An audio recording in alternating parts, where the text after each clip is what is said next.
are going to learn how to apologize. To say sorry is 对不起. Please repeat after me. 对不起，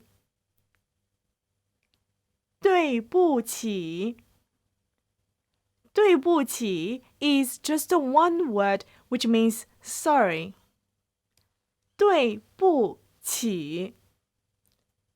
Next, very sorry, which is 很抱歉. Please repeat after me. 很抱歉，很抱歉。很抱歉 is made of two words. 很 means very. 抱歉 means sorry.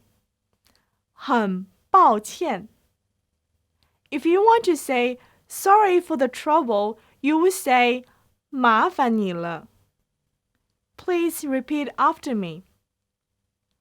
麻烦你了。麻烦你了。麻烦你了 is made of two words. 麻烦 means to trouble or bother. 你 means you. In this sentence, 了 has no meaning but is used to highlight the action of being sorry. 麻烦你了。We have learned three phrases in this lesson. 对不起 sorry. 很抱歉 very sorry. 麻烦你了 sorry for the trouble. Practice then, and I will see you in the next lesson.